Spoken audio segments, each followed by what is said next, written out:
Now, this is the camera in its most basic mode. There's no monitor, so you don't have any XLRs, but this is good for run and gun. The lens I've got on here is a 17-55 Canon EFS lens, f2.8. It's probably one of the best EFS lenses that they actually do. Through and through f2.8, which is very useful, especially for doing run and gun. The only minus point to the lens is it doesn't come with a lens hood, so I would suggest that you do buy a lens hood with it if you're going to use it in this mode. If not, then obviously get yourself a matte box. So in this mode, basically if I just turn it around here, there is the 3.5 mini jack here. The downside to this mode is that you have no control over your sound. It's on automatic and you can do nothing about that, which is fine if, you know, there are certain situations in a documentary where you just want to be there, get the footage, and disappear, and you don't want a lot of faffing about. So in that situation it'll probably work very well. The frame rates in Blu are PAL frame rates, so you've got a choice within the PAL system of 24p, 25p, 50i or 50p. Now in 50p you only have 1280 x 720. I use that frame rate all the time. I think it's a fantastic frame rate. Other people would disagree. If you're going to do broadcast, you're going to have to use 1080 50i because that's what they specify. The other point to consider is at 50 megabits a second, it's constant bitrate 422 color space. Then if you go down to 35 megabits a second, it's variable bitrate at 420. And then dropping down again to 25 megabits a second, constant bitrate 420. So as you can see, you have a choice, but if you want to do broadcast, it needs to be 50 megabits a second, or if you just want to keep that top quality, that's the one to choose. The first thing I'd like to show you is the 4-position switch, and it's quite an important one because it actually switches your camera on. Now, because it's a solid state camera, what you've got here is you've got media, so you can review your shots. I'm going to put it to camera because that's the position I want it in, and the other position there is lock. If you're in a remote situation and you don't want anybody to be touching any of the controls, then you can certainly lock off the camera. But be wary of the fact that you can do nothing until you put it back to camera. If I just turn this round, what I'm going to show you is the actual insertion of the compact flash card. Now basically it just goes in here. This is the second position I'm putting it in slot 2. Closing it over, and as you can see the red light will change to green, which says we're ready to go. As soon as you put an unformatted card into the C300 you'll get this message. So what you need to do is you need to go to other functions, and within other functions you go up to initialize media, slot B, press OK, and then it says it's initializing. It says it's successful, and then basically you come out of your menu and you've now got 158 minutes. Now that's on a 64 gigabyte card. As far as the camera is concerned, it will reject any compact flash card that isn't fast enough, but a kind of rule of thumb is 90 megabits to 60 megabits is the going rate, or as far as I'm concerned, 600 times or 400 times. Some people may buy this DVD on the basis of dipping their toe in the water, seeing what the results are like from the C300 rather than actually owning one. So the question would be, why do they want to buy a large sensor camcorder like a C300? Well, there's two good reasons.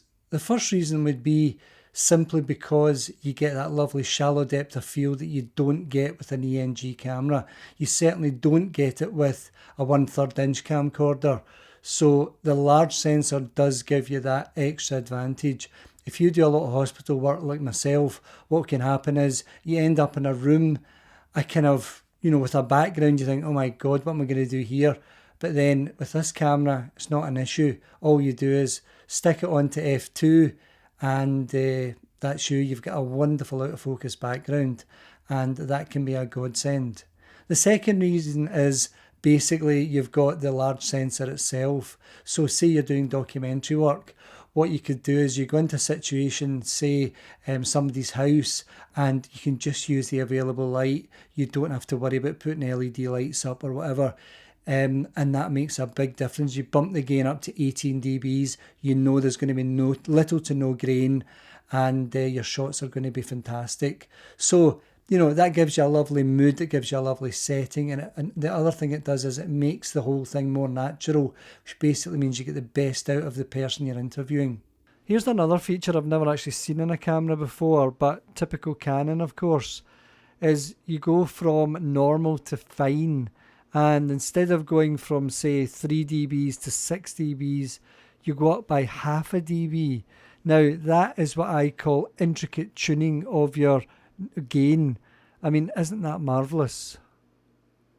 I've used solid state now for the last 5 years, and the one thing that I have come up against is that if you leave card A to flip into card B as far as the footage is concerned, in other words, they call it spanning, you can give yourself a bit of a nightmare in the edit if it doesn't do it properly. So what I tend to do is, the card that I put into card B, I run about 10 seconds of bars, and that way when you come to edit something in card B, you've got the 10 seconds at the beginning of the card, and then obviously 11th second is what you've recorded that day. So you've actually got something you've actually got a line to cut in on. Whereas if you leave it right at the beginning of the card, if it doesn't just work, it would cause you a nightmare, especially if you were trying to get a continuous soundtrack from A to B.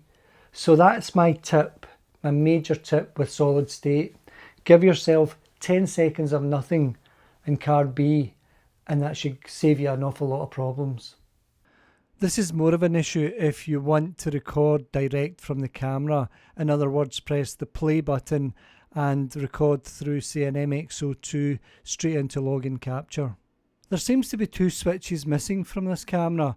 One is a 3-position white balance switch, and the second is a 3-position gain switch.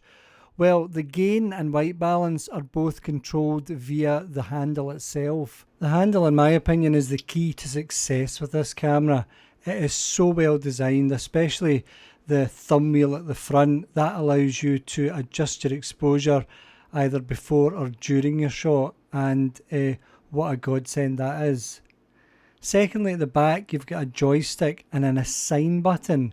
Now, the assign button number 7, you can actually assign it to be the function button, which is very useful. Here's how to assign button number 7. Go up to other functions, down to the assign button, down to number 7, and if you click on 7, you can go down, and there it is, function, and that's all you need to do. That's it. Number 7 will now be the function button, and it allows you to quickly access your white balance, your gain, and your shutter speed.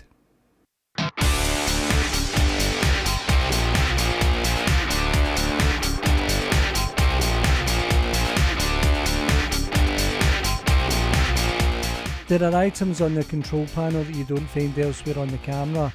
The major one is control of your sound and your XLRs. It is only found on this panel itself and is only controlled from this panel. Fast forward and rewind, once again, only found on this panel. The camera as standard comes with this battery flap. Now that's fine if you use the smaller batteries, and then you can cover it up by doing that. But as you notice, hold on, if you then go on to use the bigger battery, that doesn't flap up. So the way to get around that is that in here there is a button you press, which basically takes that off, and there is the button you press, and it's in here. So you take that off, and that allows you to pop the bigger batteries on. As you can see, there are various Canon batteries, and beside them that is their running times, and there's a Hanel HL970. I'm just going to give you a small introduction to the buttons on the side of the camera. I'm not going into a lot of detail, but I will show you what various ones do or don't do. First of all, we'll start with neutral density. Once again, away from the look that you get with an ENG camera. Although they're accessed electronically, they actually are proper glass ND filters. +2, +4 and +6. Moving along, we find the focus assist buttons. The first one is magnification, which is button 1. Pressing it once will give you a 2 times magnification. Press it again to cancel.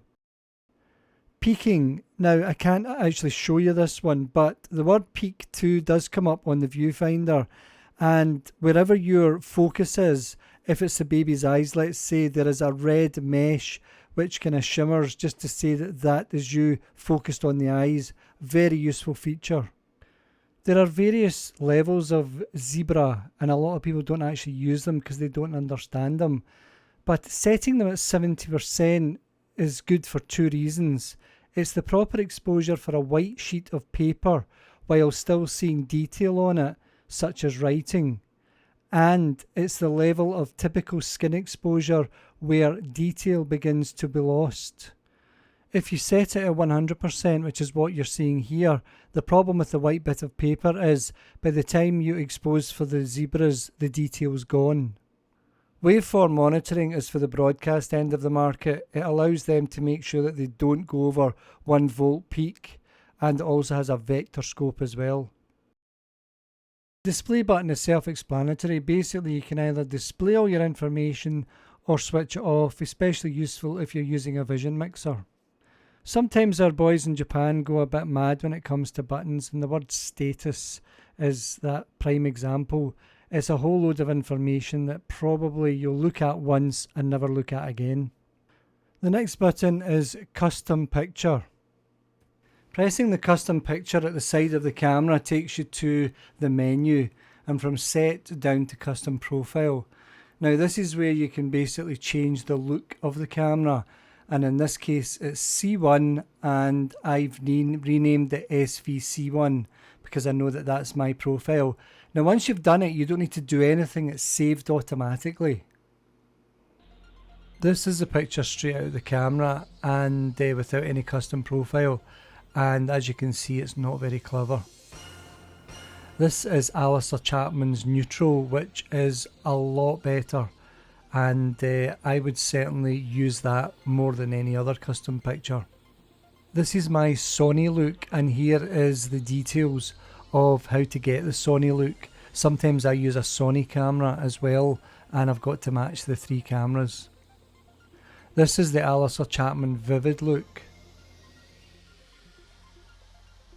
And here is the EOS standard. Now this should match your 5D Mark II or 5D Mark III.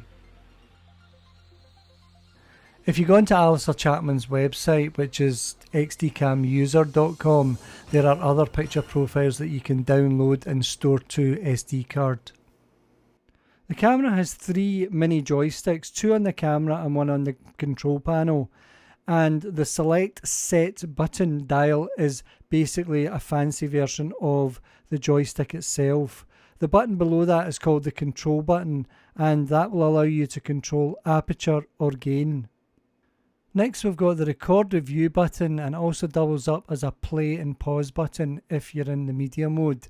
The second one beside that is white balance. If you press that, you'll get a white balance, and underneath you either get index or it doubles up as a stop button in playback mode. The good news is the headphone buttons 5 and 6, plus and minus. To be honest, that's a complete waste of space. You're actually better assigning those 2 buttons. On the basis that you do assign them, you can go in via the control panel and you can actually set your volume via the menu. So it makes no difference. Change those 5 and 6 to assignable buttons, choose your volume in the menu, and that's you sorted. Top left we have the LCD illumination button. Below that we have the function button, which toggles between the white balance, the gain and the shutter speed. Below that we have the start stop button. Below that again we have another joystick. Below that again we have a cancel, and then below that again we have menu. When you're in menu and you want to come out of it, you just press the cancel button. Lastly, to the right hand side of the camera, you've got slot select. Now that toggles between CFA and CFB, depending on which one is active at the time. There's another start stop button at the front of the camera, and you'll notice the red dot and the white dot. Because of the super 35mm sensor, you can use full frame or APS-C glass. As a word of warning, when your camera is switched on and you've no neutral densities chosen, the sensor is exposed to the elements. It is only when the camera is in the off position that a neutral density shuts down and it actually protects the sensor itself. The last button in the front of the camera is the lens release button, fairly self-explanatory. With the 1.5 times crop factor, a 16mm lens has the equivalent focal length of a 24mm, and a 50mm lens has the equivalent of a 75mm. This isn't something I would do every day to deliberately expose the filter which covers the sensor, but if I just twiddle this round a wee bit, what you can see is the actual shiny bit, which is the filter itself. Now, if you want to check that for dirt and dust during a shoot, what you have to do is get yourself one of these. Now that's just a magnifying glass with 8 LEDs. And what you have to do is you need to go in there and check. Yep, it looks okay, but on the occasion that it's not okay, you have to get yourself one of these G Otis. It's made by, and it's called a Rocket Air. And what you have to do is, now make sure the camera's tilting down the way, because if dust flies out of there, it will fly down the way. If your camera is pointing up the way, it will just circulate. So that's all you need to do. Now, this is very simple. All it is basically a rubber bulb, and just keep a hold of the nozzle because you don't want that, and don't put it anywhere near that filter. But that's all you need to do, and that will get 95% of dust and dirt off the actual filter itself. The other two things I'd like to speak about, firstly, is the infamous can of air, dust off, whatever you want to call it. This is a definite no-no in this camera. If you press that button and propellant comes out here, it depends which way you tip the can, that white propellant will go on your sensor, and it'll be an absolute pig to get back off. So that is definitely a no-no. Here's an investment that I made, and I'm not doing any adverts for these guys because I paid full dollar for this, but I've got to say the lock circle body cap is, in my opinion, a must for a C300. You've paid a lot of money for the camera. The least you can do is spend another few bob on a body cap which is actually made fit for purpose. So make sure you get yourself one, a lock circle. We've come through to Edinburgh this morning to the Football Nation, which is in Lothian Road in the heart of Edinburgh. We're hoping to do what I would call a web commercial. We've got the C300 here, we've got the glide track. Obviously we're going to do some slider shots just to animate. Obviously you've got, this looks good on people, but when it's sitting doing nothing, you have to kind of animate it a wee bit. So this is what we hope the slider will do for us. What people don't realise with sliders is that you don't really have, that's about 1.5 meters, and that's really all you need. You're only concentrating on getting, say, 2 tops there, and as you slide this along nice and slowly, you're just cutting in and out of the shot. So that's all you're doing. There's nothing fancy to it, it just animates the shot. I used the Carol Zeiss 50mm f1.4 for Steve's interview at 1.4, totally against the grain. But the reason I did that is because I really wanted that out of focus background. I wanted all those goalkeeper strips, the green and the yellow, way out of focus. It worked brilliant. I did check it, he didn't go back and forward and side to side, so he was actually very good. The other thing is, if you're not going to use the matte box, which in some cases you don't need to, make sure you bring the lens hoods with you, because you obviously you do want to keep stray light out of the lens. I was lucky with that interview that I was able to use f1.4. It just gave me that extra shallow depth of field. I mean, that's what the Super 35mm sensor is all about, giving you that ability to produce these wonderful shallow depth of field shots. But if you get it wrong and the person steps forwards or backwards and their eyes go out of focus, it looks absolutely dreadful. So be aware of that and give them a bit more depth of field, especially for an interview, and that way you give yourself a safety margin. Here's a real life comparison I've done for you. This is a 20mm, a relatively wide lens at the distance of 22 inches, and here's the same shot done with the Carl Zeiss 50mm at f2.8 at the same distance. Then we've got the same lens again at 4 feet away, and as you can see, you've still got a shallow depth of field even at f2.8. Once you get to 1.4, although you get a lovely shallow depth of field, you also get the whole thing is slightly softer. And there's the 85mm at f1.4. Once again, lovely shallow depth of field, but there's just a softness about it. At f5.6, the 85 is starting to look great, and you're giving yourself a lot more breathing space. People have asked me, is this camera fit for critical focus? And as far as I'm concerned, both the Viewfinder and the LCD are absolutely as crisp as can be. So I don't have a problem with critical focus. So why would I use something like an external viewfinder like the Zacuto here? Well, there is situations, and I've got to say that the one thing that all these cameras let you down with is if you're doing a high shot. Now, assuming that that's my high shot up here and my head stops here, I can't reach that viewfinder. So I can't see critical focus.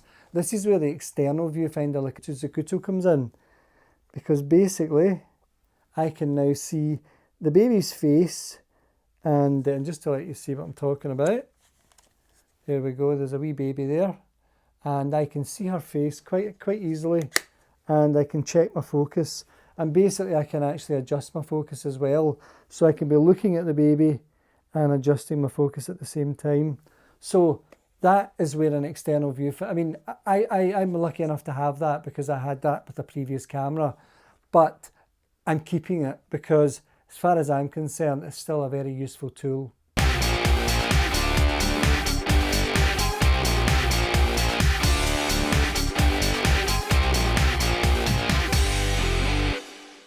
What we're going to do now is go through to Edinburgh and show you some lovely low light footage taken at 12 dBs at f2.8 with this very lens.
In my opinion, there's no point buying a C300 if you're then going to put it on a rubbish tripod. I bought myself one of these Miller Compass 25s, and what you're buying here is, apart from the fact you're buying a true fluid head, you're also buying, in this case, carbon fibre legs, which cuts the weight down a fair bit. Now, this is the bare bones of a Genesis Tech matte box. And there's the tripod plate there, just underneath.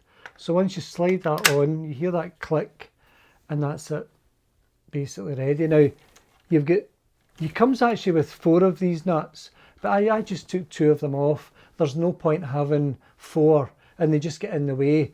But in order to attach this to the camera, make sure your rods aren't in place, because you want to be able to get in there and you want to be able to tighten that up. And I'll show you that right now.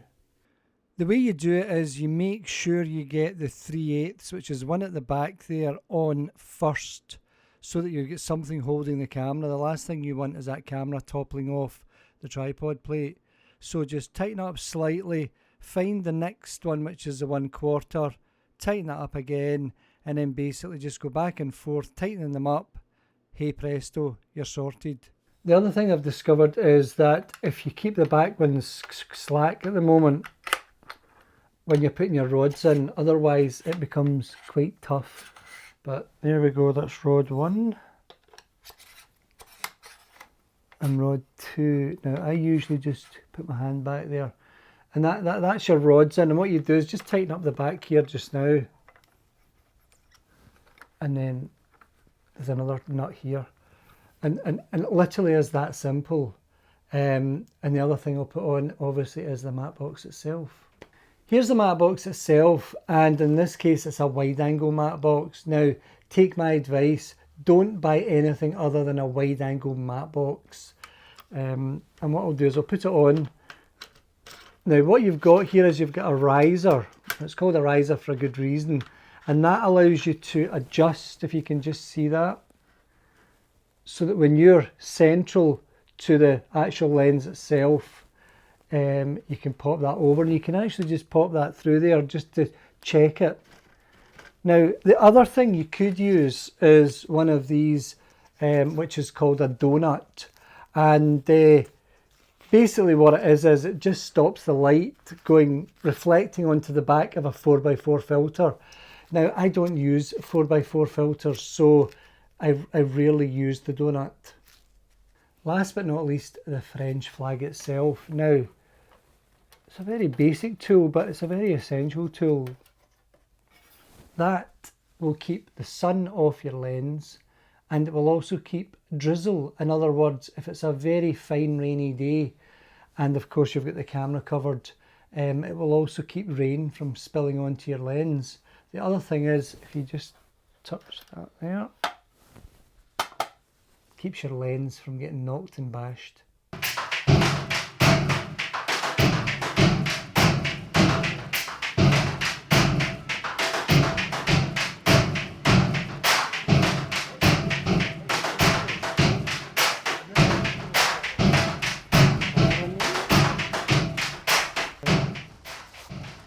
So what we're doing here is we're doing a wee piece which is literally Lauren's a kind of girl that's kind of lost the plot, and we're in a lovely, this is down in Ayrshire, it's a railway tunnel that Callum is standing over there has found for us, but the problem is it's in a walkway, and we had to bring the car down because I've got so much stuff with me. So we're hoping to get this done without any hassle, but I can see the boys in blue appearing at any moment. So we might get some of this done down here, and then it'll be back to Callum's house and we'll film it in his bathroom or something like that. This is what the C300 was made for. Lenses, changing lenses, 50mm, 85mm f1.4 lenses, absolutely brilliant. And obviously you can get the L lenses, the 1.2s, superb. So just from I miss him so much. Sorry. Just to say that this was filmed with a Carl Zeiss f1.4 85mm, and it gives you that wonderful out of focus background. I mean, there is actually a tunnel in here, a railway tunnel which we haven't seen yet, but I'm hoping by the next lens change that we'll start to see the tunnel, which I think would be quite nice. Okay, right. Now what I've got here is in fact, you want to film it? Because we're outside, we're outdoors, I actually bought myself, because I didn't want to use the one that came with the camera, because when the camera, say it gets sold in a couple of years' time, these things should all stay in the box. So I bought one from Calumet, and we advert for them, and that'll go in the front of the camera. I've actually got a circle, a lock circle coming, but it's not here yet.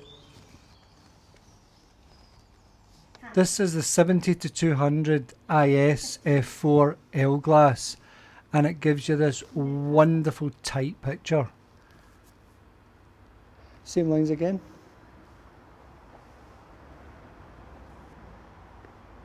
I'm 22, but what does that matter? I miss him so much. Probably more than them. I knew him longer.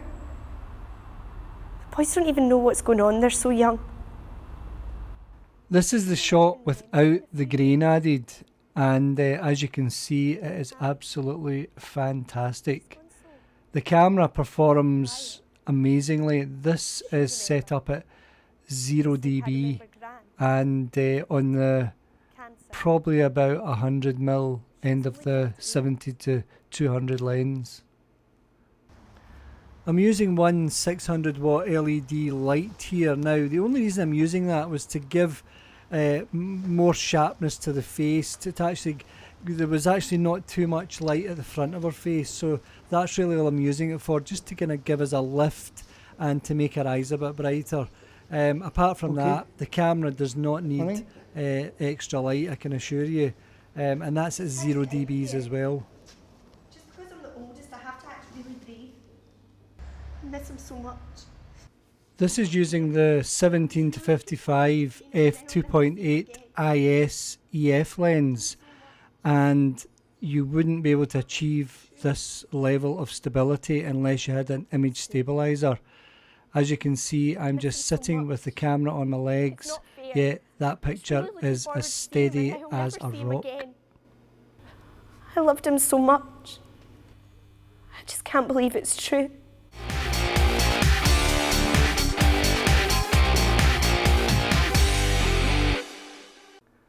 As far as workflow is concerned, there are two NLEs to consider if you want native files straight onto the system. The first one is Avid's Media Composer 6.5 and the second one is Premiere Pro CS6. Both of these will take the MXF files straight onto the timeline natively. The other two to consider would be Final Cut Pro 7 and Final Cut Pro 10. Both of these bring the files in as 422 Apple ProRes. This is Final Cut Pro 7.3, and in login transfer, basically that is your file sitting there, and what you can do is you can play them, you can put markers in so that you don't need to bring in the whole file, and then it's a simple case of dragging and dropping, and then that turns it into Apple ProRes. And once the file's actually on your system, you'll notice that the wee circle turns from grey to blue.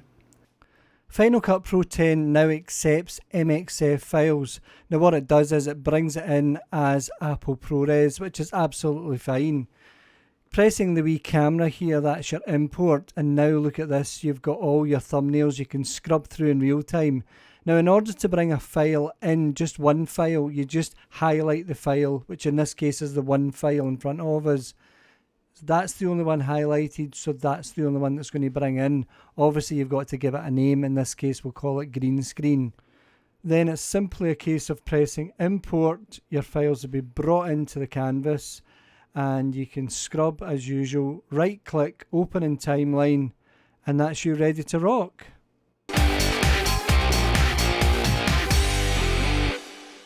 This is what large sensor cameras are all about, a choice of lenses. And with a choice of lenses becomes a choice of shots. So you're never stuck. You can go mega wide or mega tight. And obviously, you know, the way that these cameras run is you have to decide before you take your shot what lens you're going to use. So it's a thinking man's camera.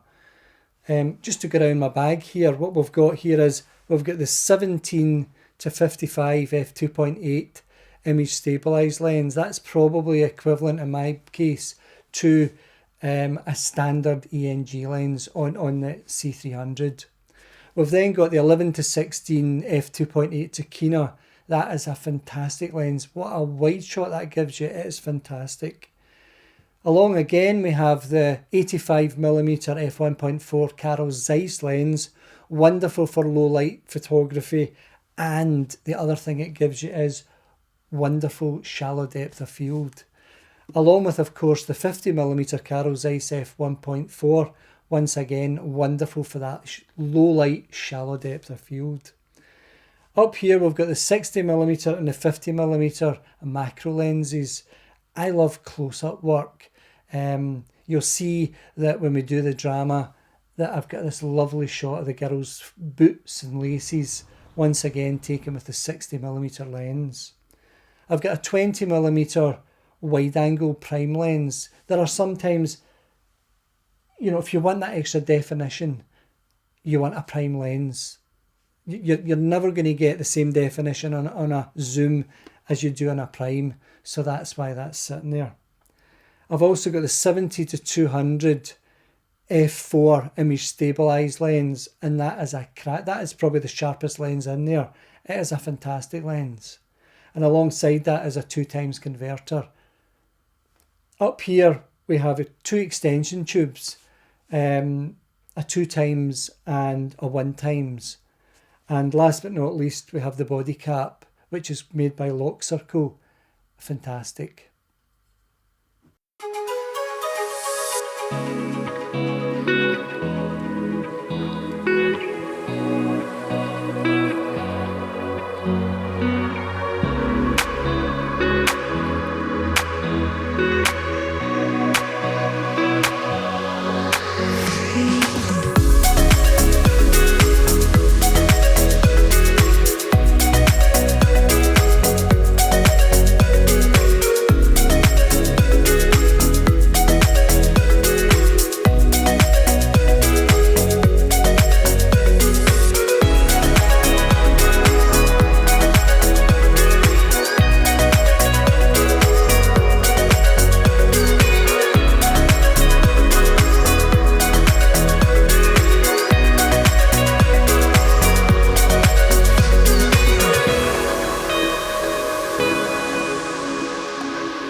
As far as sound controls are concerned, you aren't lacking when it comes to the C300.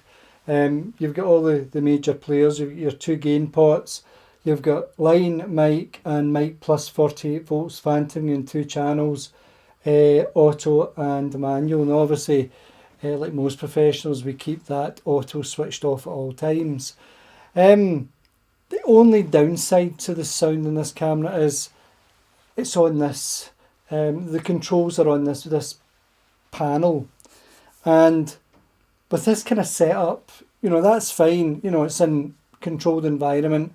I don't particularly care what it looks like as long as it gets the job done. But you know, that's the best way to mount it if you want control over your sound as a single operator. But I've got to say, if I was redesigning this camera, I would do away with that altogether. I would just have the monitor, but I wouldn't attach my sound to this unit. Really the XLR should be on the body, and the pots should be on the body as well. That's my personal opinion.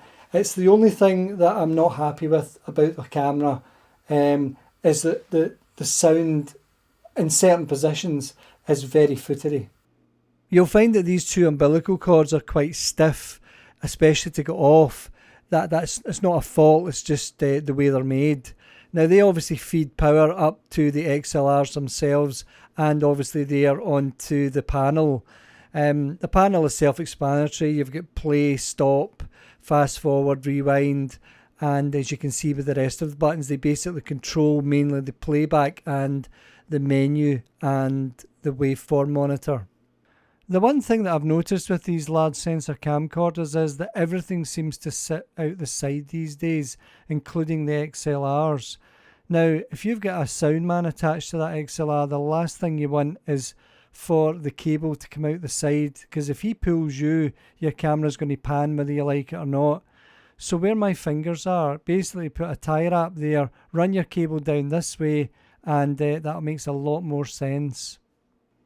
If you want to go from 2 mono channels to channel 1 and channel 2 separately, you've got to go into the menu to do this on the Canon, but it's just a case of changing it from channel 1, channel 2 to channel 1, and that will give you 2 separate mono tracks. For the corporate shoot, we've come to the Corolla ice cream factory in the south side of Glasgow, and we're going to start with the whole process, the milk arriving all the way through to the finished product. Every so often I get a phone call from somebody starting down the HD route, and of course their first question is, what do I use? Is it 50i, 50p, 24, 25? You know, basically as far as I'm concerned, you stay away from 24 and 25p unless you're working with a director who is looking for that particular look. I don't like it. When you're filming with it, it's a mess. It's staccato, it's all over the place. So I stick to 720, 50p. Everything you do now is progressive as far as the internet's concerned. So the only solution to most of these cameras, including the C300, is 720, 50p, and it does give you the cleanest, best SD DVDs. We're back in today just to catch a couple of shots that we didn't get yesterday, and while I was in, I noticed that one of the lads was in this room, and this is where basically if you want raspberry ripple, this is where the raspberry's made and stored. So I was looking at it and I thought, you know, that would be really nice. If you light this really properly, you could make a nice wee piece. So that's what we're doing, and I've got to say I love the results.